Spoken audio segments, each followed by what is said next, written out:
So we were discussing about this chapter has taken Arjuna from his Vishada Yoga. If you can recollect, the first chapter was Vishada Yoga. So I think somebody you can unmute, you can mute.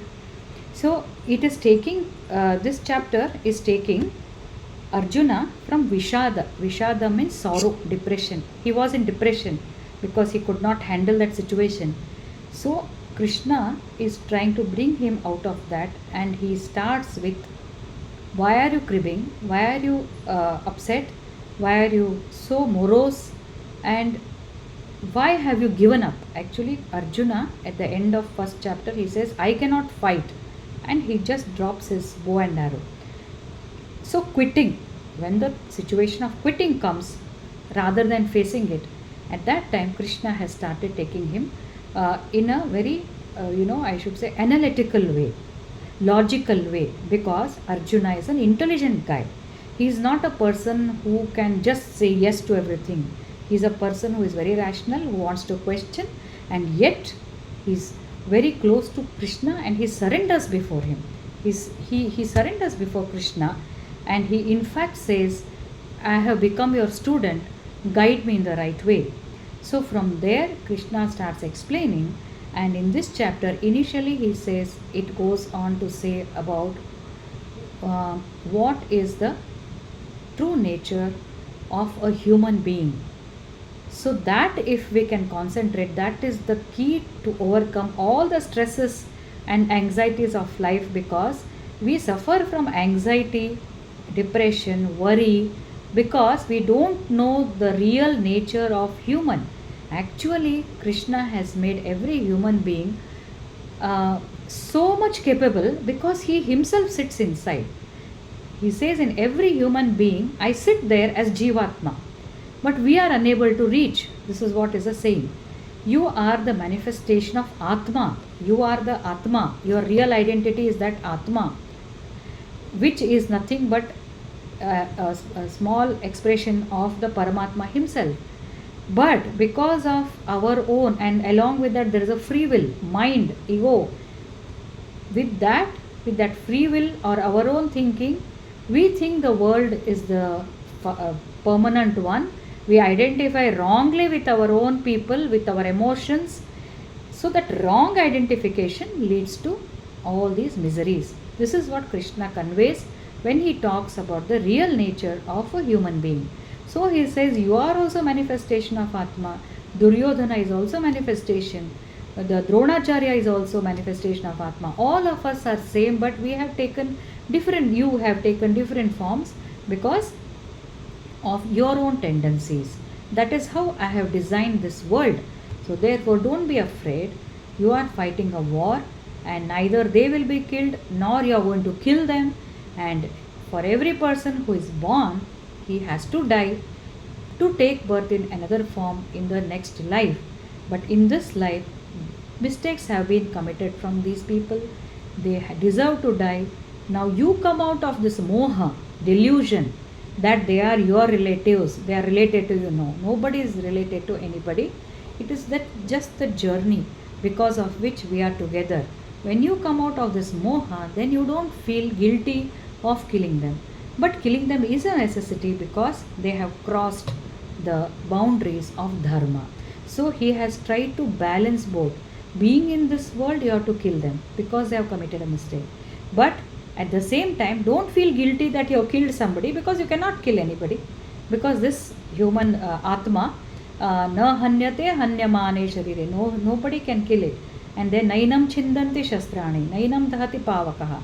This Atma cannot be killed by any weapon, no water, no air, no fire, nothing can touch it. It will just move to another body, so nothing to it. That he says, having told that, in order to get this kind of Atma Bhava, he talks about Karma Yoga, partly. Third chapter, once again, entirely it's on Karma Yoga. He says, your job is just to fight because it demands so. Why does it demand? Because dharma. What is dharma? What is in the interest of so many people? And swadharma. You are a kshatriya. Your swadharma is to fight. For whom you have to fight? To protect the dharma, to protect the righteous people, and to kill those people who are just taking everything for a ride, as though that is the law of the land. No, it should not happen. They have crossed the limits, because Krishna himself had gone to a Duryodhana's place to have a negotiation. Duryodhana doesn't agree. So he says he has gone beyond that. We have tried our level best. So this is the great learning, when we try to negotiate with people to have peace and harmony. But when you find, and when that intuition says, I am doing the rightmost thing in the interest of so many people, but this person doesn't agree, then you have to sever all connections with them, similar to what Krishna is saying here. So this gives a very good direction. When can we take such action, strong action? We should not regret for taking such action. So he guides him and he says, this is how it should be done. And when you decide to fight, then what? Then don't think what happens, will I go to Svarga, will I go there, what will happen to me, what? No, nothing. Your job, now you have taken a call, your intentions are good, are right, not good, it's right, on the right direction. Your job is karmanyeva adhikaraha ma phaleshu kadachana. You are not going to expect anything. You are just going to fight, because as a kshatriya, you have to do your job. So everybody must follow their swadharma based on their ashrama, that means their responsibilities, and their guna dharma, both they have to follow that. So now is a kshatriya, your job is to protect, so you can fight, and with which attitude you have to fight, this is how you have to fight. Then he comes to how you can attain that state of karmanyeva adhikaraste, is by controlling the desires and channelizing towards this goal of nishkama karma. Nishkama karma is to work without any expectations. Do your work with full vigor, full concentration, full effort. Put your heart and soul into that, as though you are owning it. But once you are done, then you have no right. That is called nishkama karma. Then one more term is there, it is called naishkarmya, which I have not, it has not come here. But karmanyevadhikaraste means ma phaleshu kadachana, don't expect results, don't look, and that means you should consider that the results are not only dependent on my effort. There are so many things, there are many things that decide the results. So your job is to do your work and do a nishkama. Nishkama means without kama. Kama means without desire. Desire of what? Desire of the results. So do it like that. One more term we use, even in Durga, Lalita Sahasranam, it comes naishkarmya. Naishkarmya means I am not doing anything. Jnani, knowledge person who has knowledge, he always thinks I am not doing anything. Then who's doing it? Naishkarmya means naishkarmya bhava, means I am not the doer. Then who's doing? It is he who is doing. Why he is doing? Because it is his energy that is working everywhere. Without his energy, will our heart pump? Will there be generation of impulses in the heart? Will the food get digested? Will all these physiological functions happen in the body? Don't look outside, just let's look within. Aren't we surviving without the air around, without the water, without so much of grace around? Would we survive? Who is providing us the food? We may say, I have done this work, but what gave you the energy? Let's forget that inner energy. What gave the energy? It is a food that we are eating. From where did the food come? Did you grow the grains and all those? No, somebody else did it. And how did he grow? Without the sunlight, without the natural resources, did he do that? Then who provided the sun? So if you go to the root of your existence, you will understand we are just an instrument, not even an instrument. We are just a speck in this whole world of his existence. So therefore, we must work with this attitude constantly, so that we don't become egoistic. As we do, Prakriti, Maya is always functioning, and there are so many things around us which try to pull us in so many directions. So those are called as yielding to those, yielding the sense organs. All these sense organs, we want to see good things, we want to hear always pleasant things, and we want to feel good things. All these things, because of our sense organs, This is again his creation. He is a very witty and clever fellow. He has created, he wants to enjoy, then he gives a guideline how to get out of it. So he is observing how do we interact. So we interact, we go out and we become trapped in that and we suffer because of disappointment. So he says, be watchful and understand these are all traps. Be there, but don't be there. Attachment with detachment. So just like a tortoise, it knows whenever there is a danger. So consider all these distractions as the ones which are going to pull you towards disappointments. Beware, he says, and try to withdraw. Too much is too bad. That's all it is. Moderation. Everything should be in moderation. So just learn from the nature, just like Kurmonganiva Sarvashaha. Whenever you find that there are so many distractions, too much of materialistic thing, materialistic thoughts, materialistic discussions, try to withdraw. Go within and then come back. So this is how we should go, and don't yield to those desires which will make you trapped, and then it takes long time for you to reach a peaceful state of mind. So with that, then he continues that how somebody, okay, one second. So like that he goes on talking about the interaction with am I audible? Yeah, my internet is fluctuating. So then he goes on talking about these desires, interaction of sense organs with the sense objects and all that. And then he says, also he talks about kama, krodha, lobha and all that in one shloka. Very beautifully he says how the interaction with, how the desires can make you, they can pull you away and lead to all other qualities. For example, if you feel like buying something, or if you feel that I must have this kind of circumstances, or people should be like this around me, that desire, if it is very strong, what is that shloka?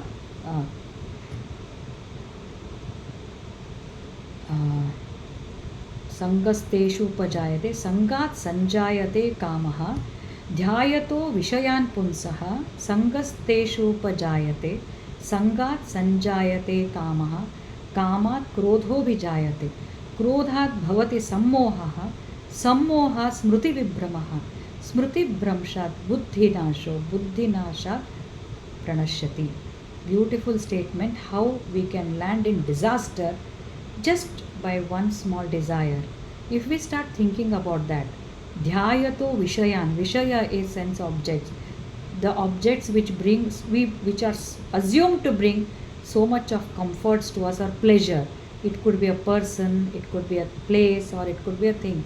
We start thinking, I must go here, I must go there, I must go with this person. So dhyayate, then we start developing a kind of clinging to that. Dhyayato vishayan punsaha sangasteshu upajayat sangat sanjayate kamaha, kama, desire to possess, kamat krodho vijayate, you want to possess, and if it is not fulfilled, then the anger, krodhat bhavati sammohaha, in that anger we get deluded, we cannot see anything clearly, because anger has overpowered our intelligence. It just covers, forms a veil.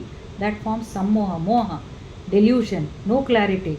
What I am speaking, to whom I am speaking, what is my position, is he my senior, junior, wife, husband, children, nothing.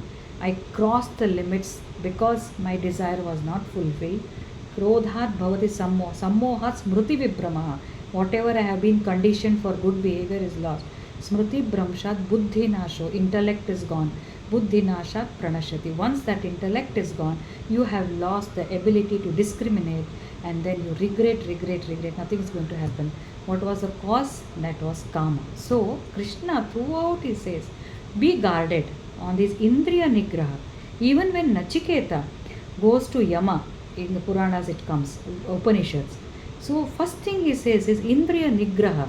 Control the senses. Control means control your desires. Do not yield to them. It will be, you must observe, you must be aware. We all must do this exercise and observe in the entire day. There are so many challenges where we have to act, but we should not cross. It's a very tricky thing, very, very tricky thing. It's like walking on the rope, right?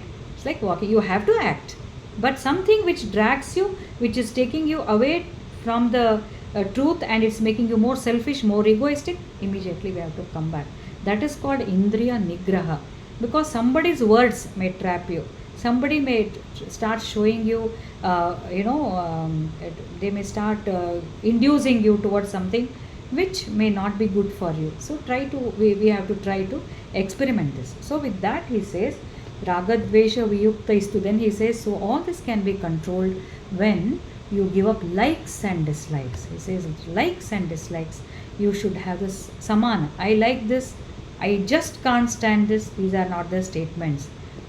You must have some preferences, but we must be able to adapt in case you don't get them. It doesn't mean we should be boring individuals. No, we do have our tendencies. We like to sleep I like to sit on the left side in the car. Somebody wants right side, somebody wants this kind of bed. Everything is okay. But in case we don't get it, then your life should never become miserable. We should be adaptable. We should be adaptable. It should not disturb. Those emotions should be on the surface, not internalized. She did not give me a bed to sleep. I have seen so many places. I did not get in a big function in India, in marriage halls or something like that. They would have had so many guests. Everybody cannot get the same comfort. Somebody doesn't get, they make a big issue. Even some people have broken relationships because of such things. Broken the relationship, broken the marriages. So these things will help. Why? Just adjust for a short while. Tomorrow go back to your home. You have your own mattress, everything. Here you need to adjust in the larger interest. So this is the perspective we should take life, and these are the shlokas which emphasize on these factors, because that improves our human relationships also, interpersonal relationship, which keeps our mind peaceful, so that we can grasp all the knowledge that Krishna is telling us. So 65, we have done this. I will just run through quickly 65, then we come to 68 onwards, and we complete this chapter 2 today. So in 65th he says, when you do all this, no, your mind becomes prasad. That means very balanced and tranquil.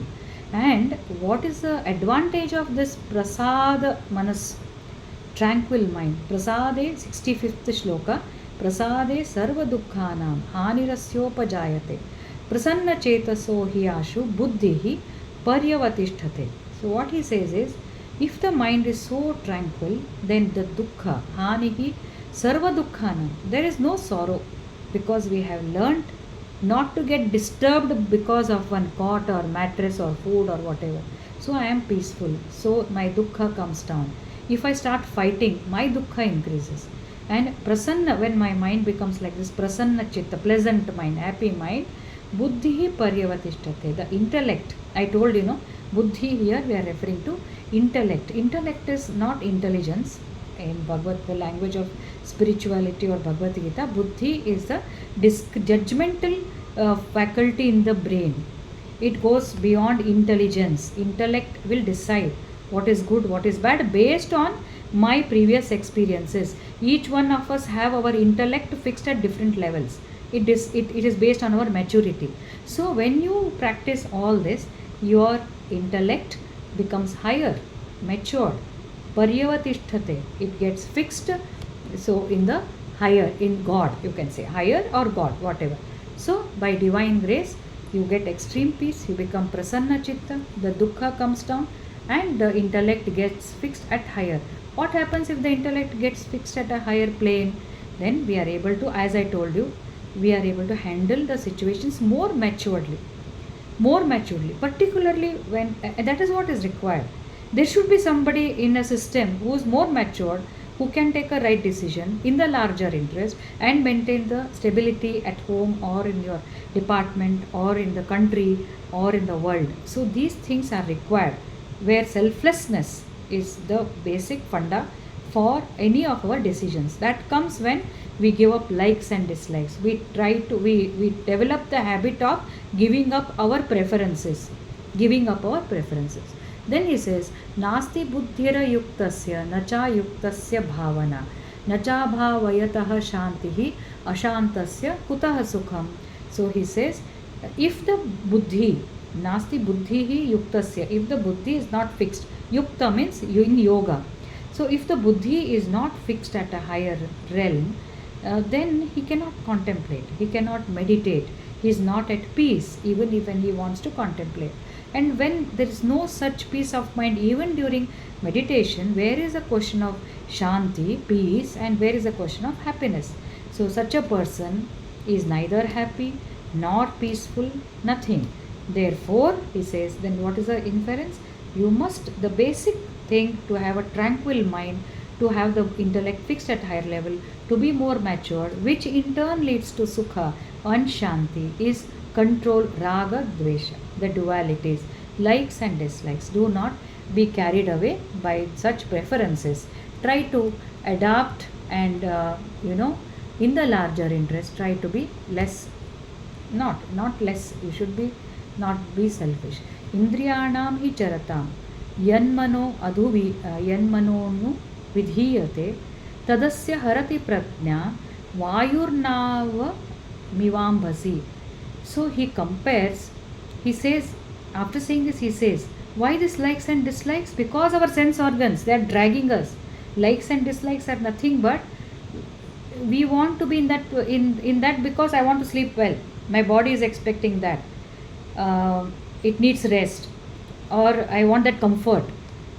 I want to go to that place. So all these are because either eyes are asking, ears are asking, your body, skin is asking, your taste is something like that. Comfort zone.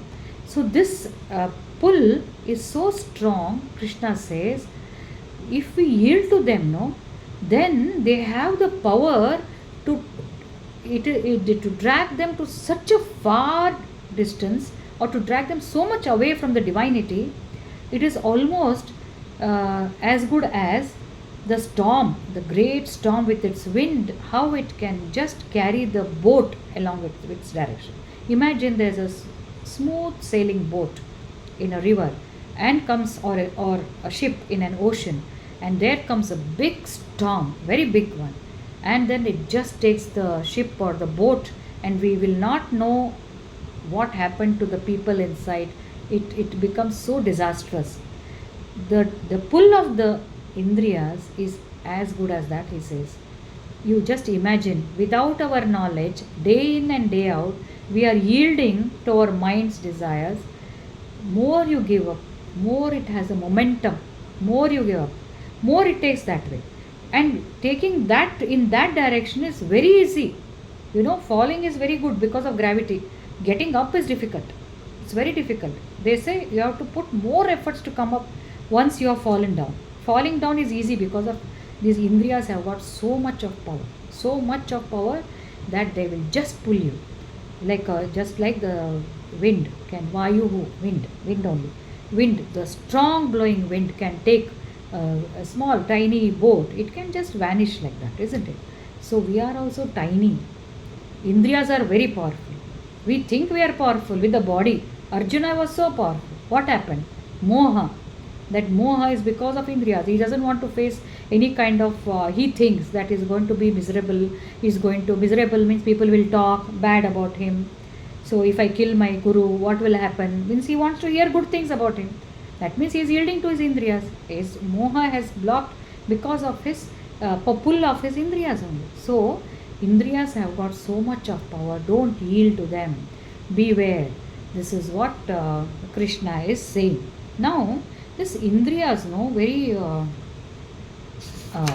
what I should say, very powerful, very, very fundamental concept, but not at all easy to practice.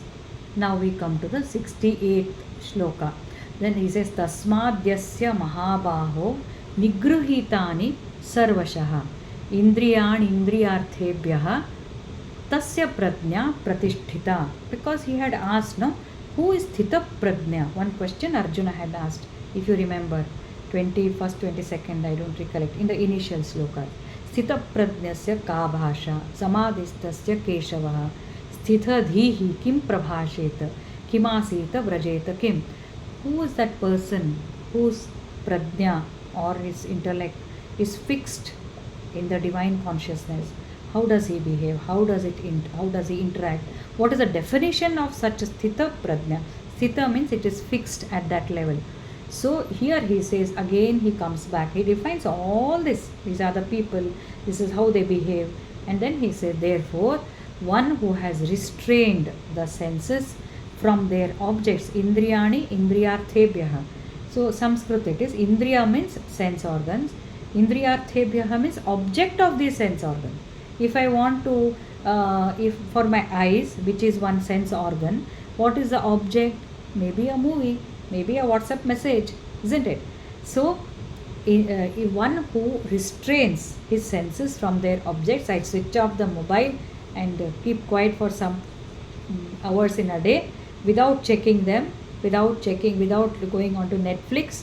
So these are my sense objects. One who restrains them, O mighty armed Arjuna, such person is firmly established in that knowledge, transcendental knowledge. Tasya prajna pratisthita. His consciousness is established, his intellect, rather, I would say, in the divine consciousness. He who restrains, very simple. He who restrains, he who can. Very difficult, easy to say than to practice, because now next 3 shlokas again very beautiful, because a learned person will do that, because या निशा सर्वभूतानां तस्यां जागर्ति संयमी यस्यां जागृति भूतानि सा निशा पश्यतो मुनेः. What does it mean? Ya nisha sarva bhutanam. Most of the people, sarva bhuta only he says, everybody. For him, ya nisha. What is actually we should not take word meaning, but I will tell you the meaning. What all beings, sarva bhutanam, consider as day, okay, sarva bhutani, tasyam jagarti sayami. A person, sayami is sayama. Sayama is control, restraint. A person who has restrained his senses, he is alert and awake during that time, which is considered as night by all the living beings. Just concentrate. It's very deep meaning in this. For many, all of us, whatever is the night, we sleep during night. But a person who has restrained his senses, he is awake during that time. Then, yasyam jagrati bhutani. Whenever all of us are awake, sa nisha pashyato munehe. The muni sees that as the night. That means it's reverse. Literal meaning is, whenever it is night for an ordinary person, it is day for a muni, or a muni and sanyami is same. Sanyami means one who is controlled, who is fixed in divine consciousness. For him it is day, for us it is night.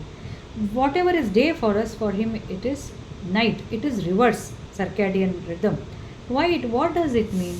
It is not day and night. Here, nisha or the night means darkness, ignorance. What is darkness and what is ignorance? Ignorance is 69. Okay. So, ignorance is not understanding what we are supposed to understand. What are we supposed to understand? This materialistic world is temporary. This is not the true thing. Until we get some knowledge, with Bhagavad Gita we are understanding this, but we have not yet realized. We have not experienced.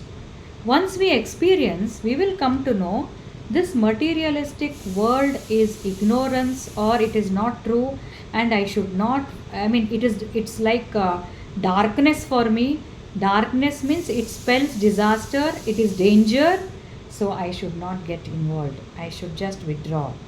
So that is alertness or awakening of the Muni in the same world. He is also living, maybe a Muni is here, but his perspective towards this life is interacting, enjoying, and considering enjoyment as the final goal of life is darkness. He is alert. No, this is not it. We are supposed to reach somewhere. Reach means not physically, mentally we are supposed to evolve. For that, this likes and dislikes should not be my concern. I should not yield to them. I should not yield to them. So he is alert and he is awake. And what is the night for an ordinary person? The night is darkness for an ordinary person who doesn't realize that something is beyond this. We cannot ignore this. Please pay attention little more. We cannot ignore what is there, but this is not the truth. There is a Chaitanya Shakti and that is the truth. This is his creation, no doubt. But we cannot, we have to go beyond. We have to see beyond. For example, in this glass of water, this is a material. This is made out of elements. This is Prakriti only. But beyond that is what? It is made of something which I and this glass are same. There is a same divinity in me, in this, in you, in the living beings, everything. Until we experience that, we are in a state of ignorance. Muni is alert. He is experiencing. Though he is in this world, he is experiencing. Swami Vivekananda has given in his autobiography and complete works of Vivekananda what he felt when Sri Ramakrishna Paramhamsa, he actually transforms him. Initially, Swami Vivekananda never agreed to the concept of God itself. He said, where is God? He doesn't exist, show me. Then Sri Ramakrishna Paramhamsa puts his hand on him. Sri Ramakrishna Paramhamsa is considered as Avatara Purusha, though the Bhagavata does not describe, but if you read his life story, you can make out all the manifestations of Avatara Purusha, but his journey goes from an ordinary human being.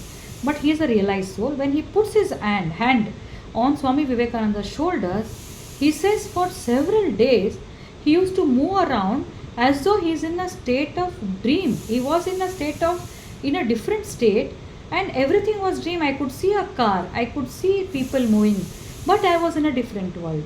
I was in some another world where I could see everything is as though covered, or it's all in a common platform. There is a bright light which is covering everything. Everything means everything which I am seeing outside. So small things are appearing there. Car is there, but I am not actually feeling it. That means he was in a different state of mind, and that state, consciousness, where he saw everything. Just imagine, there is a full yellow light everywhere, and in that light you are seeing me, you are seeing background, you are seeing other people, everything. Just imagine, that was his state. So that is a state of awakening, when they find something else is the truth, but there is also these materialistic things, but which appear like that. It is equivalent to watching the heroines on the screen when we go and see a movie. There is a screen which is permanent. They come and go. One hero comes, he goes, another villain comes. So they keep moving. So exactly that is how this worldly happenings are taking place. So this is a knowledge we are getting, okay, and we are trying to fix our intellect at a higher level in this knowledge, and then we apply this, but we have not yet experienced. Once we experience, it will be exactly like Swami Vivekananda's situation. That is what it says, Yanisha Sarvabhutanam. So this understanding, this experience is not known to us, isn't it? So but we are close to that, we are understanding, we are on that path. So a person who experiences, he becomes totally alert, awake, never giving up for this. Very beautiful one in Viveka Chudamani, which is written by Shankaracharya. So he has given one statement which aligns with this, and which many commentators, we should know how easily we fall prey to the distractions or attractions which are happening around us. All these kannu, kimi, eyes, ears, taste, skin, and what else? Smell. All these sense organs, they are always craving for something or the other, restlessly. The intensity of restlessness may vary depending on where your mind is going towards, but otherwise all of us are restless, this or this way, that way, that. Why it is like that? In the nature, he says, and we fall a trap. Nature, he says, I'll just read this shloka, very interesting, I thought I should tell this. There's one shloka, Shabdadibhi panchabhireva pancha पञ्चत्वमापुः स्वगुणेन बद्धाः करङ्ग मातङ्ग पतङ्ग मीन भृङ्गा नरः पञ्चाभिरञ्चितः किम्. That means he says, you see the nature, the deer has, did we all know? I was not aware of this. The deer has a weakness to a melodious music, it seems. So it's this indriya, that is the ears, listening. So that one is, it becomes so weak when it listens to music that you can just trap. Therefore the hunter uses music to attract the deer. All right. So, and it gets trapped. Similarly, elephant has got a tendency, extreme weakness to the feeling of its skin. So it just wants to feel a female. The male wants to feel a female skin, just like a lust, but it's not as much as lust also. Just wants to feel. It starts brushing, rubbing, and all. So what does these people, those who catch these elephants, what they do? They dig a pit, put a female elephant there, and the male elephant just willingly goes to that pit, or maybe even if there's no pit, as soon as you put a female, it comes close to that, it starts rubbing and all that. During that time, even if you trap with anything, it is willing to get trapped as long as the female is there, as long as that touch sensation is there. So that has got a predominant weakness of touch sensation. Deer has got listening sounds for the sound. The moth, it gets attracted to light. So even when there is a flame, because of the light, it fails to identify that it will burn. Still it goes towards that light and it gets trapped and it dies without understanding that I am going to be killed. It doesn't care. That sight of that light overpowers. So much is a pull that I know I am dying, but still I want to experience. Similarly, the fish is attracted to taste. So any kind of food. And therefore the fisherman, he puts a small attractive hoodie, and then he uses his things to bait to catch the fish. It just goes and catches and then it gets trapped. Black bee, sense of smell. So there's a nice fragrance from the lotus or some flowers. As soon as this bee goes in search of that fragrance, the petals of the flower just close and they trap, and the bee knows it, but probably it has not learnt. I don't know, I think Pancharatna will tell, she is the zoologist, so whether there is conditioning, there is learning, I don't know. Maybe Pancharatna, any thoughts on this one? Is there any conditioning? What is their level of learning? Pancharatna, are you there? Am I audible? Shubha, am I audible? Yeah. Pancharatna, do they have that? Yeah, Pancharatna, do they have so much of intelligence as humans? Conditioning, learning, the bees and all those, they do have, right? No, they may be having specifically for that, to have that kind of thing. Okay. It may not be evolved as human brain, but the eyes and all, the insect eyes with the thousands of ommatidia and all. So specifically, they must have been adapted. Okay. So they do get attracted. They do know about it, but probably they don't learn. When we only don't learn, why to talk of those animals? We ourselves don't learn. Human beings with so much of high intelligence we have. So Shankaracharya say, Adi Shankara, Viveka Chudamani, it's called Shloka 76. What he says is, these animals are dragged to the misery, to their disaster with one indriya only, one strong sense, one indriya attraction with one sense organ, they're predominant.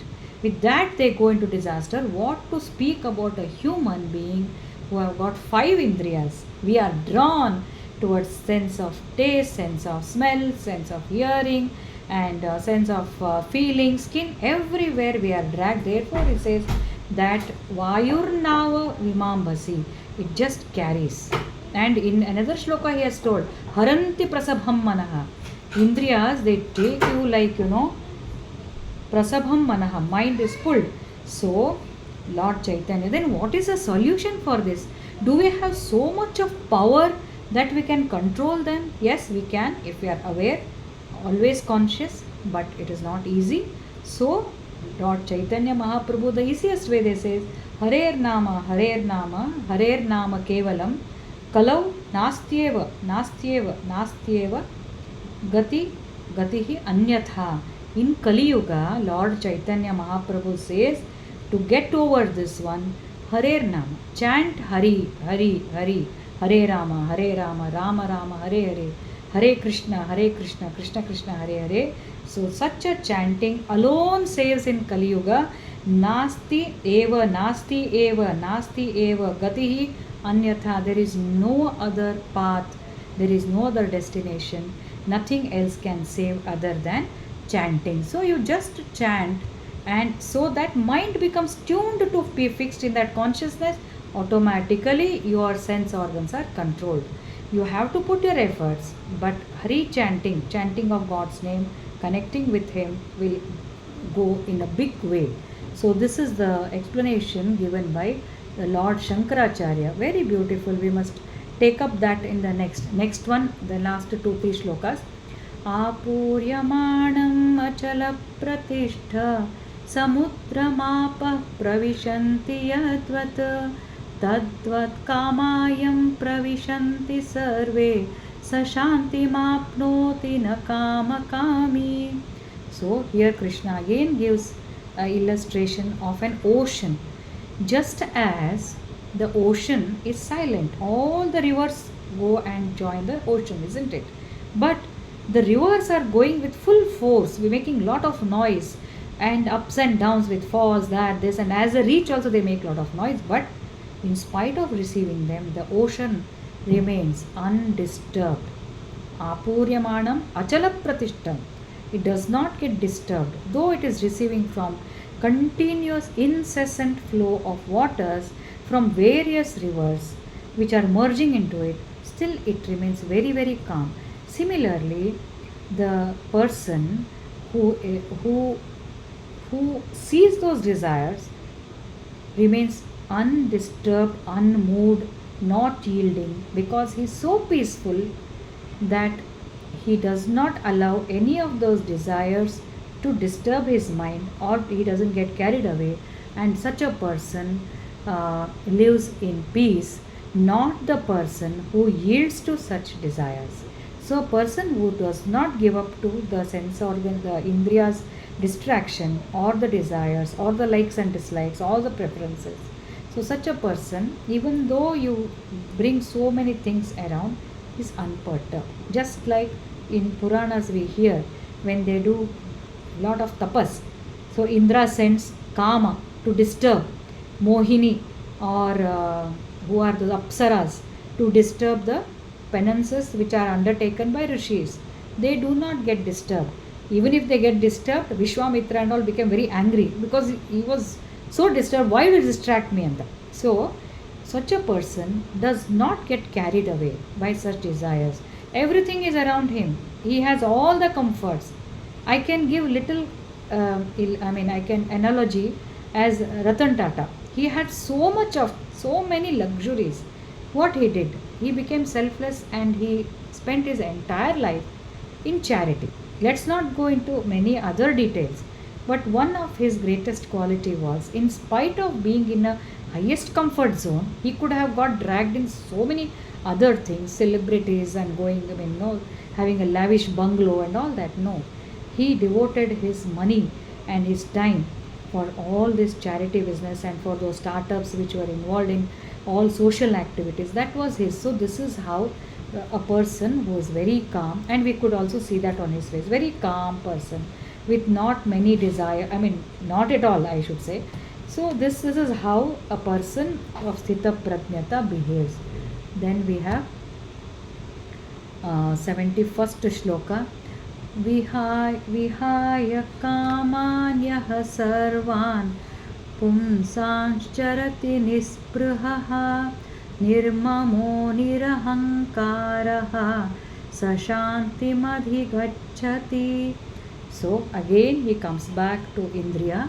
So that person who gives up all kinds of material desires, who gives up and lives free from a sense of greed, nirmamo nirahankara, proprietorship and egoism, attains peace. Vihaya kaman, giving up all kinds of any kind of desires. Everything is a trap. One kind of good things also is a trap. Ultimately, no, first our growth should be first become selfless, do charity, do good things, everything, but do not get bound. Again, unless you practice nishkama karma, that also binds you, it brings back to next birth. So a person, what he says, let me do anything, good work also. Somebody, Shubha, you had asked this question, no? What was that question? It was very interesting question, she said. Shubha, can you repeat that question about somebody? Has he reached that position? ಯಾರ ಬಗ್ಗೆ ಹೇಳಿದ್ರಿ Shubha? That lust for bad things, no. Which one? Who? When we crave. You had given the example, ma'am. Am I audible? Yeah, you are audible. Yeah. So, like last time when you had told, like the man desires more. Yeah. So goes into a lot of wrong things to achieve the same. Correct. That lust, what you were saying. Yeah. So the opposite of it, like people like Ratan Tata, who crave to do better, want to do more for the society rather than this is the what is that again? No, I would say the craving for the other end of the other spectrum. So I had asked you that. Yeah, correct. So you mentioned Ratan Tata's name before he died, actually. After that time he was alive when we discussed. So her question. You did not. He had to. He was destined. He was not well. No.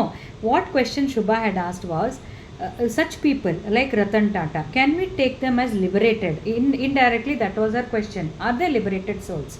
They are not liberated souls unless they give up the desires of their work, unless they surrender, unless they feel they are just an instrument. No, but they are above many of the ordinary people. So that's why I said there are various levels. Let's take the basic level. We are ordinary people. Let's start doing some good thing, charity, selfless, egoless, for starting an orphanage or all that. But as long as you ownership is there, no, I did this, then there is no point. Then that will not lead to anything. It will build up more of karma. It will bind you more. Again you take birth again, so it builds up more ego also. While we do good job, one thing is we should not, I'm not saying Tata must have been a realized, I don't know about him. I only know he did lot of good things too. He has helped so many cancer patients, poor people, everybody. But for liberation, he will get good life in future. But if he has done with that attitude of surrendering, then he doesn't have birth and death. I hope it is clear to all of you. It is the attitude with which we do the work. Is it clear? Are you all here with me? Are you all there? Yes, ma'am. Yeah? Is that clear? Yeah. Yes, ma'am. Just doing good job is not. Doing good job is one step above. Beyond that we have to go. Do a good job, but surrender. I am not the doer. I am only an instrument. Then you are going to the higher destination, and keep doing that. Then you will get the knowledge and you will get liberation. That is what Krishna is saying in this shloka. Nirmamo nirahankaraha. I am not the doer. And this is not my proprietorship. Somewhere the money came, I distributed, it has gone. I was just an instrument. I am just a channel. This attitude we should have. I taught so well. I treated so well. I have done so much of good work. Yes, but it is not you. Something else has done. You have been an instrument, but yes. Then what is the credit? You have taken the right choice. You have first chosen good path. That credit God will give you. But you don't say I own it. No ownership. You choose it. Correct. But just the choice is not enough. It has to be materialized. For that, materializing that, so many things work. And that you must, after choosing, after writing down your objectives, what I want to do, then close it. Then God, it's your work. I am doing. I am just an instrument. Give me the energy to do. And after doing, it's yours. So that I will not break my head. So such a person lives Sashantim adhi gacchati. Then the last shloka he says, Krishna says, sorry, I'm taking lot of time, but I had to finish it today. Yesha brahmi sthitih partha. एषा ब्राह्मी स्थितिः पार्थ नैनां प्राप्य विमुह्यति स्थित्वा स्यामन्तकालेऽपि ब्रह्मनिर्वाणमृच्छति. So such a person lives in Esha Brahmi Sthiti. Brahmi Sthiti means we are living in that. Such is the state of an enlightened soul. Brahmi Sthiti means Brahma. Brahma means we can now, Parabrahma you can say. Enlightened soul, that having attained, one is never vimuhyati. He is no longer deluded. Deluded means, I told you, that he has a clear vision. Delusion means which blocks your vision. Which blocks means like not the physical vision. Just like a cataract. After removing the cataract, my far vision, I am yet to get the proper glasses. It is so clear. It is so clear. I don't need any glasses. So, just like that cataract comes, means the lens is opaque. So with your ignorance, with all our likes and dislikes, that ignorance comes, and that is called moha, when we can't see clearly what is right. So he says, when you practice all this, an enlightened soul, he will never become deluded. It's a permanent state, because he has already attained. When he is established, even at the hour of death, if he continues even at the hour of death, then he is liberated from the cycle of life and death. That means he is permanently cleared of sorrow. Even if he is living, physically, his body is there, but he will not experience any sorrow, because now he has the knowledge. He is aware that this sorrow is what sorrow. This is not at all a sorrow. This is a very trivial thing. Chodo. What is the great? I have already reached that enlightenment. This is just a superficial thing. And he reaches the supreme abode of God. So that there we complete the second chapter. Om iti Srimad Bhagavadgita Upanishadsu Brahma Vidyayam Yoga Shastre Shri Krishnarjuna Samvade Sankhya Yogo Nama Dvitiyodhyayaha. So there we complete the second chapter.